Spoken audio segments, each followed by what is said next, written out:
Alright everyone, welcome back to the Morpher channel. Now we're going to play a game called Super Sprint. I'm not that good at racing games, but Mo is. Kind of. Yeah, we don't know about this game. I don't think anyone This has is played Super this game. Sprint. So, it's on the joysticks. So, gas Wow. on joystick, steering on the left This is going to get interesting. X is continue. Okay. Well, let's give it a try. I played this game. I used to have this game a long time ago. So I might have a little bit of an advantage. Oh, this is one of those on single screen things. Yeah. Yeah, it's like the little track games. So do you have to press X or start to join the game? Okay, oh, you're there. Okay, you're there with me. Let's do the first though, and that seems like the easiest. Oh no! There we go, we got it. Alright. Okay. I was a bit disorientated then. Alright, we got it. I'm the red car, by the way, just in case you're watching the wrong car. Yeah, Alright. I ain't watching shit. I thought I was No, you're the red car. Oh no. Okay. Wow, it's pretty hard on the joystick. Yeah. I don't think I'm going to be able to talk while doing this. This is maximum concentration right now. Well, we'll try anyway. Alright. We'll try. So, yeah. Super Sprint. Beat those. So you said, what system do you have? I went through the wall, by the way. That's cheating. Yeah. Well, so, yeah. Super Sprint. I had this on the Amstrad CPC. I won. How did you win? I think because you went through that wall. So the Hang on.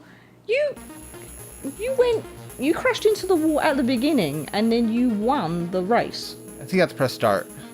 Oh, one of us has press start. What bullshit is this? Alright, okay. That's how Prepare it is. to race. Okay, there we go. Right, red. Blue. Yeah, so here, we didn't really get the Amstrad, because that was Alan Sugar's thing, right? Yes. A British entrepreneur. He was the, I think... oh, balls. He was fecking, Okay, just get a word out before you put a swear word in, before we get demonetized.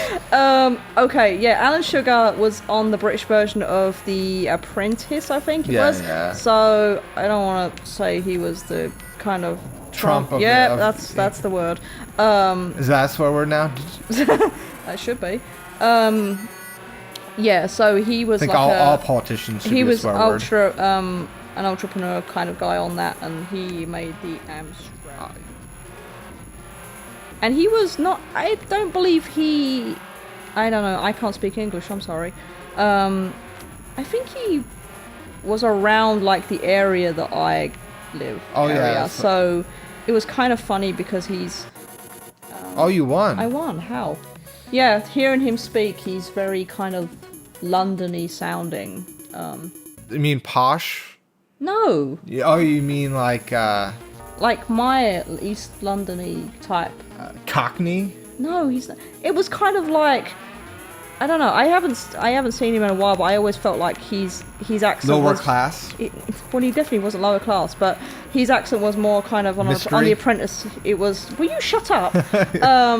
Like a, you're fired, you tit type thing, you know? He didn't seem like... more crude. Yeah, so he obviously didn't say you're fired, you tit. So... But... Yeah. One thing with these, like, radical, and I would say, like, maverick entrepreneurs, is that they speak in a plain language.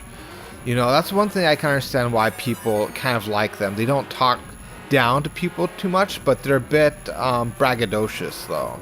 Well, they are entrepreneurs. Yeah. I mean, if you have to kind of and they're kind of eccentric a little bit, you know? Like, but yeah, I probably... I mean, that probably has to do with how they're... what is happening right now? I know, I'm playing, like, ping pong on the walls. But I think that has a lot to do with, like, how they make deals and stuff. Yeah, I mean, you have to be somewhat eccentric, don't you, to be in that business? Yeah, to be that obsessed with money and try to be successful by getting, like, money with, like, by any means necessary. I don't even know what's happening in this game anymore. We sucked at that level. That's what happened.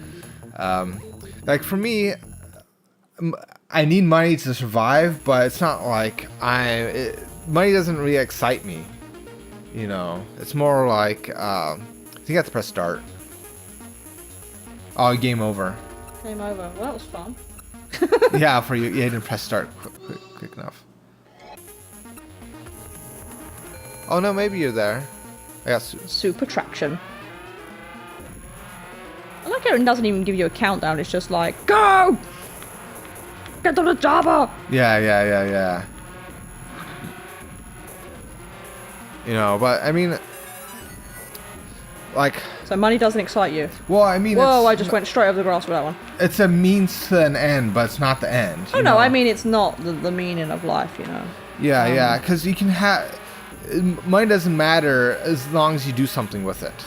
Well, it doesn't do anything itself. You have to do something with it. I mean, yeah. It's just an object, so. Yeah, so when people like brag about money and stuff, it's like, well, it's not a means. It's a means to end, but it's not the end. It's not the end goal that you want, you know. No, I mean the idea to have money is supposed to make life easier. You know, life isn't about money. Yeah, and especially these days, you know, that with inflation and stuff, money's a big deal because you're trying to make. Oh, you really beat me on that level. You're trying to make ends meet. Kick your ass. You're trying to make ends meet, and it's sometimes really hard. Where does that sort of phrase come from? What? Trying to make ends meet. I mean. Yes, it sounds like a. It's strange. I always hear people say it, but quite know. Oh. Make ends meet. Oh, you get to choose one of those. Oh. Higher top speed. Oh, is that a bonus? Yeah. Alright. As if I did want it to go faster. Just by controlling it as it is. I almost forgot what color was. Get that blue again. Yeah, I have a hard time because red's one of my favorite colors. Red and black. You have a hard time because you suck. True story. Yeah, I was never good at. She says that she crashes into a wall and goes backwards. I wasn't quite good at these games. I'm not good at it. I'm just. Apparently, you use the right stick to accelerate and decelerate. Do you? I haven't even tried anything like that. Oh, I blew up. Oh, the helicopter fly off your corpse? Yeah, that's exactly what happened. I've been finding a lot of weird corpse things. What? Recently. Where?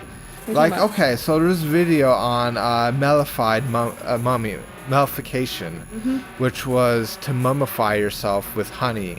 Well, not to yourself, but to mummify something with honey. Wow. And, well, apparently, so honey can last for a long period of time. You can have it in your shelf for years and years. Yeah, honey and years. doesn't go off. Yeah. So it's kind of like an embalming fluid. But then, so you can use it to, and apparently it was used in like Myanmar and Burma, which is the same place depending which political leaning you go to.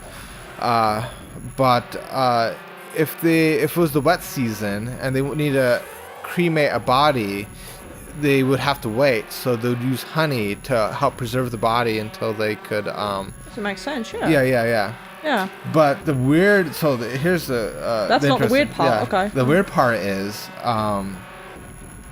that honey then could be re-extracted, and they used to use it as a medicine in some cultures, and to heal all kinds of random conditions. Oh, the computer beat us again, those jerks.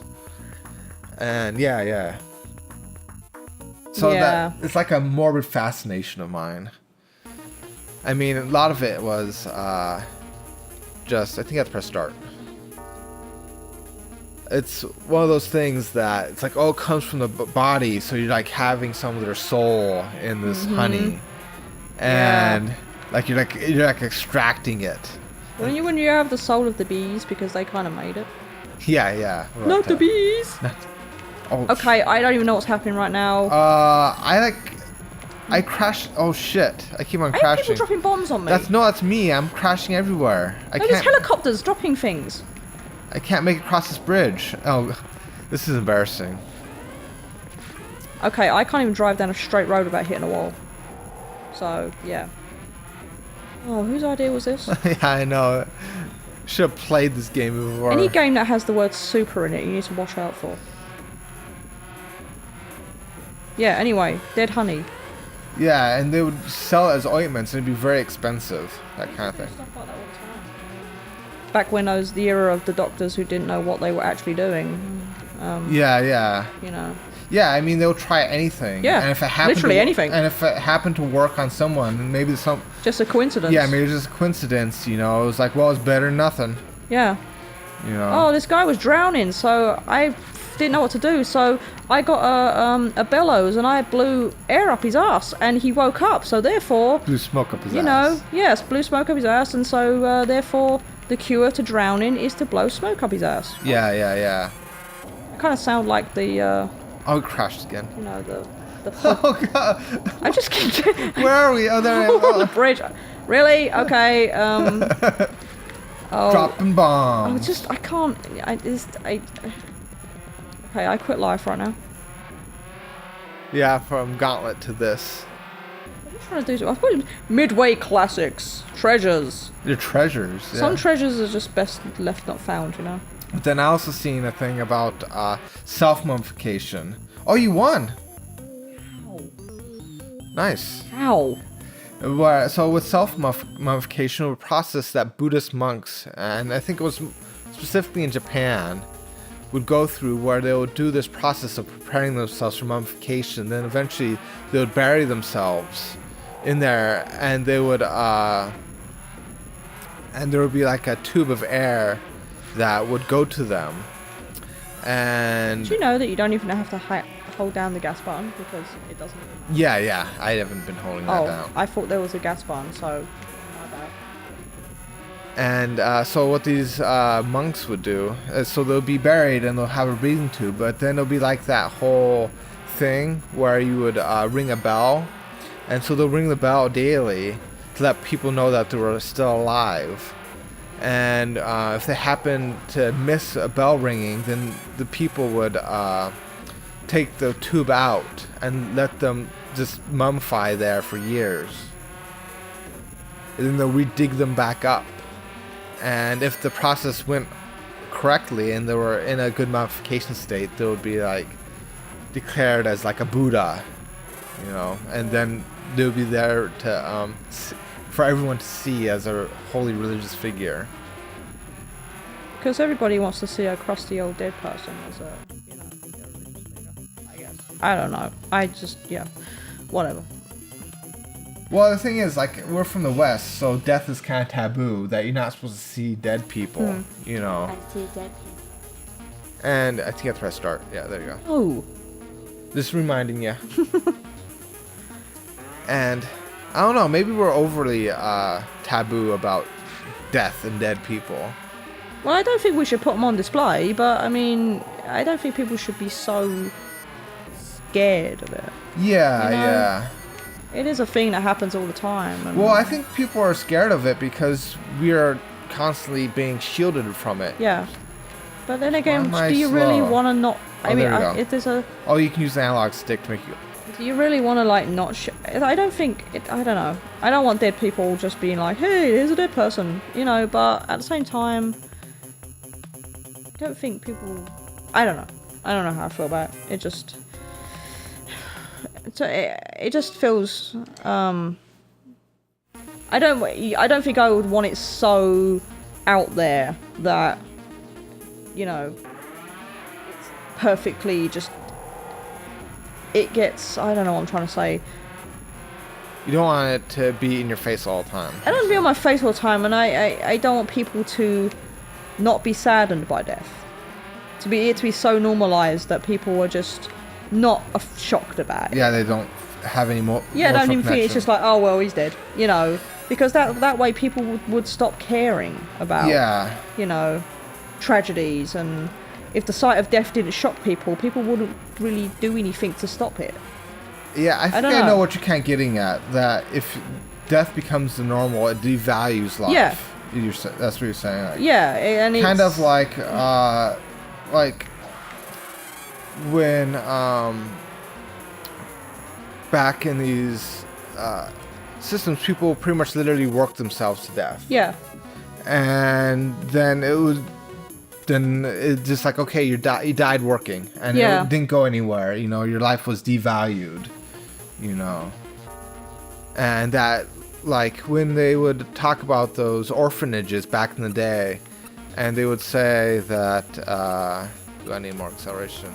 That someone died of failure to thrive. Yeah. You know, that seems like, ooh, I crash, I exploded in that wall. What the fuck? That seemed like all those orphaned kids, their lives were not valued. Yeah. You know, that, like, fair to thrive just means you didn't know how they actually died. Why am I going so slow? Yeah, I started doing that with me, so I had to start pressing the right joystick.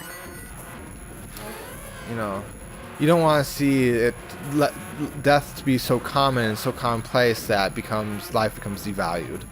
Yeah, and I don't think I don't know. I don't think it should be a taboo and not spoke about. I can't speak English. You would think it's my first language, you know, that I'd be able to speak it. That, I don't know, I don't think it should be so talked about to the point where it's no longer shocking. But I don't think anything should really be taboo.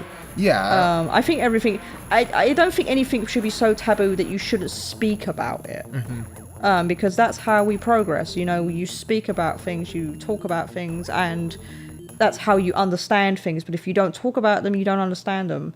So it's just, yeah. Yeah, I guess you have to choose which one you want. You have to press X.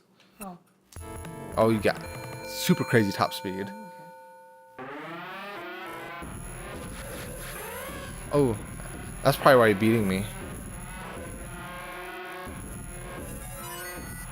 Yeah, and I can understand what you're saying. I hope you do, because I don't think anyone else does. I'm just like...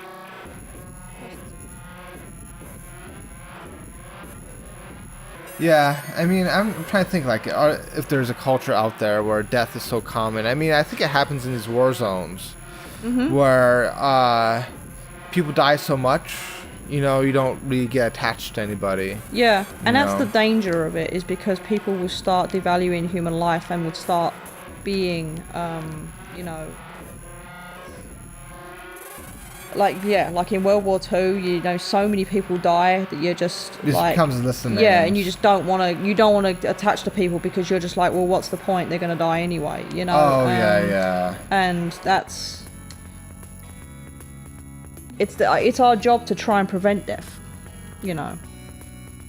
Yeah, it can't be mentally healthy, you know, but I think a lot of times that we're sheltered from death so much that when someone dies, it comes as like a complete shock. Oh yeah, know? I mean, and death is kind of unceremonious, you know, actual death. Like because in movies, you see person dies, it's all dramatic. They do these big. They have a final word. Yeah, final word, and when someone gets shot, they fly backwards, and it's this big thing. But if you actually see somebody really die. It's just they just get turned off to the point where you don't believe they're dead. Yeah. It's just like they're there 1 minute and the next minute they're just gone, and it's an empty shell, and it's just, how can life disappear that quickly and be that kind of unceremonious, you know?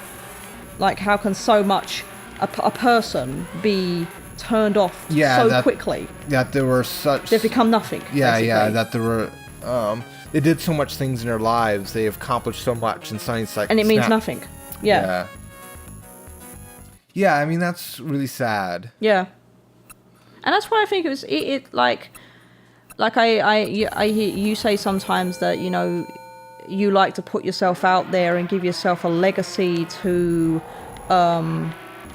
like I've often heard you describe, like, you know, you look at your ancestors and they're just basically a statistic. They were born here, they died here, this was their name. That's all you know about them. Yeah. But it's unfortunate that someone's life who spanned, you know, 70 years, and all they come down to is a place of birth, a place of death, and that's all you know about them. So I do agree to a point where it's good to put yourself out there, whatever it is, creativity. And I know a lot of people have fear of doing that. I do, because I often feel fear criticism because of my own anxieties, and I worry that people will think I don't know, that I'm stupid and this sort of stuff, and I just don't deal with that, right? It's what am I trying to say? It's destructive to me. Yeah. And so I refrain from putting myself out there, and I'm usually afraid to do that as a defense mechanism. But it's a shame when someone's so talented, or not talented, just a human being who has something to offer this world, dies and then nothing's known about them. Yeah. That their contributions are hidden someplace, and you I mean, never they're a get to human know. life, and if you think of it in the grand scheme of things, out of all of the people that could have potentially been born by, you know, the sperms and whatever, and we could have had the cure for cancer by now. We could have had this. Out of the, like, you are on this planet as like a 1 in like a billion chance, and it's just a shame that that person who had that chance is not remembered. You know. Yeah. And I think that's one thing that we take for granted in the modern time is that we can digitally record ourselves and have a legacy that I mean, the digital age beyond. is going to last forever, you know. Like these, unless the singularity happens. Yeah, unless we, you know, Skynet takes over and we're all fucked, demonetized. But yeah, it's I think it's, oh god, whatever's happening to me right now. I'm constantly destroying myself. Yeah, I mean, and I should be fair, like, because nothing will last forever. No. You know? Everything we do eventually will go away, but we're in a time where what we actually do can extend quite far. You know. Well, I don't know anything about my great grandparents. I know nothing about them. So. And I'm sure they did great things. I mean, they were around during the First World War, and whether they fought in the First World War, I don't know. Because all I get from it is a death place, a birthplace, and then that's it. Yeah, and I imagine you have loved to have a video of them. Oh yeah. I mean, just to have anything. Because when them people are gone, they're gone. And, you know, it isn't until you lose somebody that you lose someone that you want that, you know, you want something of theirs. Yeah, I mean, I have videos of, did I go the right way? I don't care. I have videos of my dad, you know, that I would like to put someplace in the cloud. Yeah. But the thing is, it's kind of like, would he have wanted that? Yeah, you some know? people don't. I mean. And here, since I'm doing it myself, I know I wanted it, and it's out. You know. And it's something to pass down to the next generation, whether it's just, I don't know, it's just something to say you had a part of the world, you know? There I am. I don't know. I'm stuck underneath the bridge out there. I can't see. And it's unfortunate that there's like, people don't give themselves enough credit, and I am personally in trouble with this myself, that we don't give ourselves enough credit because we fear criticisms from other people. Yeah. And so we shelter ourselves and we don't put ourselves out there. And why not? It's like we have just as much space on this planet as anybody else. So it's, if you're not hurting anybody, what's the problem? Yeah, there's a whole idea that if you're wrong, you should feel bad. Yeah. That you should always be right all the time, you know. But what is right though? I mean, yeah. There's a certain. I mean, yeah. There's right, and then there's right. You know, there's like. I don't know. If you just want to make artwork, make music, make videos or stuff, if you're not hurting anybody, anyone, what's wrong with it? You know. Yeah, and a lot of it has to do with the way a lot of people grow up and what way people think about things philosophically. And I mean, what I mean by that is we're taught from an early age rights and wrongs and absolutes, that this is good and evil and it's black or white. And it's where everything is, seems more to be actually shades rather than these absolutes. You know, so if they think they're wrong, they think they're absolutely wrong. Yeah. You know, and they don't think of them being wrong as just a bad idea that they But if can someone's wrong, modify. then there should be a way for them to talk about it, and so they can learn from it. But if it's not, a lot of people are afraid to be educated about their views or about their Yeah, 'cause wrongness. sometimes if you learn more about what you believe, Yeah. you have the risk of finding out something that's a I contradiction. mean, my belief you know? system's changed a lot from when I was younger. I mean, Yeah. because I've lived in a different environment and because I know different people now from different backgrounds and stuff, and you know, growing up I may not. You just pushed me into the wall, you bastard. I was doing really well then. Well, now I have to concentrate on getting this fucking car on the road where I was having a moment then. Yeah, and now you got distracted. Well, I wasn't paying attention to I your was car. having I a was- smart moment. Oh, you still won anyway. I don't even remember what I was saying now. You're talking about right and wrong. Well, like And, people people should be able to, if they are wrong, they should be able to be educated on the right without being, I don't know, because they might just come down to what their growing up was like, the Yeah. environment they came from, or whatever. Well, I don't know. I mean, there's certain extremes. I mean, if you're going to be a Nazi, I mean, just punch a Nazi, you know. But it's, but still. I mean, I don't know if that's going to convert any of those Nazis. No, it's not. But I mean, you know, there's 'cause extremes. That's an extreme example. I've seen a video of a guy that was a black guy that was hugging some of these neo-Nazis. Yeah. And I mean, I don't know if we'll convince them or not, but you know, there was this woman that was part of the Westboro Baptist Church, and actually she said that what convinced her to leave the Westboro Baptist Church was people on Twitter. Imagine that, Twitter, but this is more crazy. There were understanding of her, Yeah. and that they were willing to talk to her in an adult manner, Yeah. and with evidence and not just with insults. Yeah. You know. Don't. And I think that's the worst way that you can educate someone is insult them, because if you start doing that, people immediately go on the defensive. If they feel like they're being attacked, they won't learn anything. Well, but I mean, I think punching Nazis is prohibited.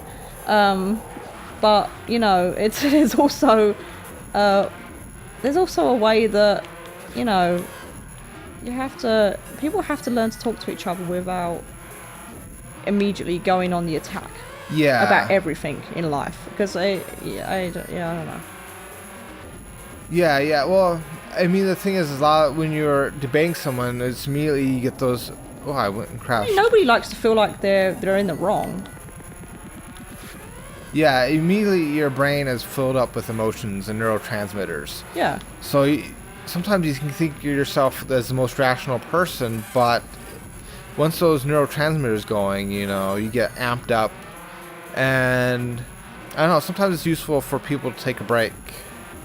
Well, I know in my own experiences, dealing with anxiety and depressions and stuff like that, that my brain does things to me that I don't have any control over, and it makes me think things that are not me, and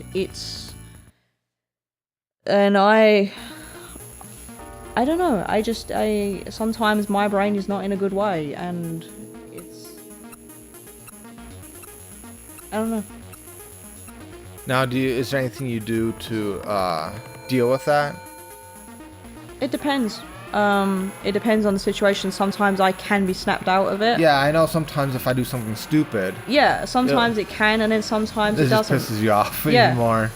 Sometimes I usually find the problem with it as well is if somebody says to me, tries to tell me it's not a big deal, that can sometimes like when someone says to me, like a good example of, well, you know, it's not a big deal, is it? Why don't you just don't worry, don't think about it so much?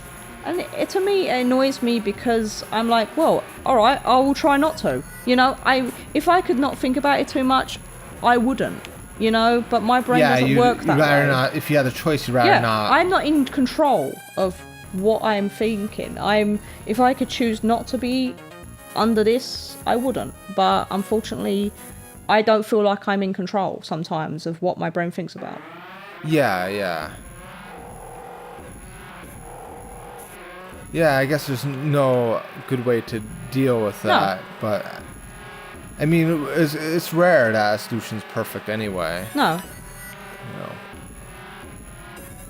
And I think, you know, like, we were talking about people debating each other, you know. Debating. Yeah, mass debating. That's what sometimes it seems like. That's what all we're doing is mass debating. The old wank fight. But when it's online and everyone's anonymous, or sometimes they're not anonymous these days, they feel like they will say stuff that they wouldn't say to our people's It's freedom without consequence. Yeah. Like keyboard warriors, you know, they don't have to look at that person in the face before they say something. They can just say it. And it's like they have the power, but it's a coward way of doing it, you know? So, I don't know, there's sort of this... Well, they kind of amp each other up. Yeah. And because they say things that are so outlandish, yeah. It just kind of goes way overboard. And, you know, when I can understand where I went the wrong way. I can understand where they're coming from, because, like, when I see someone say something really hateful online, I kind of want to hit them back just as hard. Yeah. But that doesn't do anything. No, it's just, you know. Well, and it's because that those really hateful comments they have power. They kind of gave me an emotional response. They set neurotransmitters on active in my brain. And that's what they want from you. And then you're no longer in control, you know. See, what something like that does to me, which is why I stay away from contents on the internet, which is kind of hypocritical, seeing as I have a mic in my face right now, is that sort of thing affects me. And, like, where somebody just saying something from behind a keyboard, my brain turns that into a fact. And my brain tells me that they are right, even though they've never met me before. Tells me that I am that awful person that they think I am. And that's destructive, you know? And if I could get in control of it, then I wouldn't think. If I could choose not to think that and be like, oh, they're just trolls, I know, but they're fueling my anxiety about what I already think about myself. And by them saying that, they've confirmed what I think about myself already. Yeah, it's fun. Try it sometime. I'd rather not. Yeah, I mean, for me these days, I don't really get affected by things so much anymore, because, I don't know, it's just like, I don't respect that many opinions anymore. I think you respect the right opinions, though. Yeah. From my standpoint. Yeah, if someone's an expert on something, I mean, I don't have to believe what they say is to be true. It just seems to me like their ideas would be more useful. I will respect an opinion if someone has a backup to go, this is the reason why I feel this way, and I'm like, all right, yeah, fair enough. And maybe that's what a lot of this thing is, like, these comments, as you mentioned, they wouldn't hurt so much if you didn't think they were true somewhat, you know?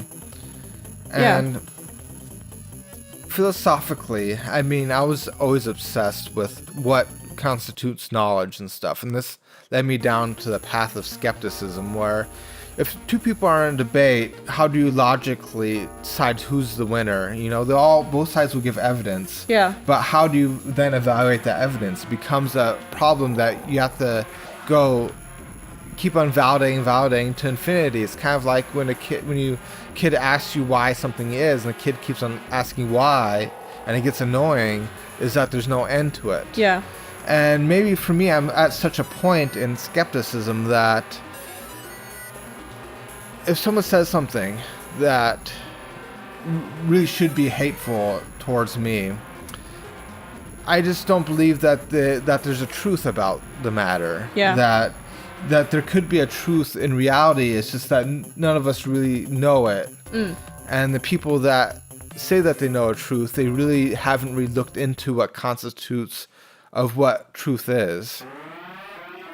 And so that puts me in like a mental state that where things just don't affect me because I'm kind of detached to what those ideas are. They no longer represent a reality to me. Yeah. But then when someone says like, "Oh, this is likely the case," or says something that, "Oh, that this is useful," and they don't really use it in terms of the truth, it seems more convincing to me. It's more nuanced. Yeah. You know, and I guess if someone phrased something in that way, I'll find it more offensive. But anyways, this has been philosophy and super sprint. It's been emotional. Emotional super sprint. Oh, I think, and with that, the computer beat us. So we'll see everyone next time.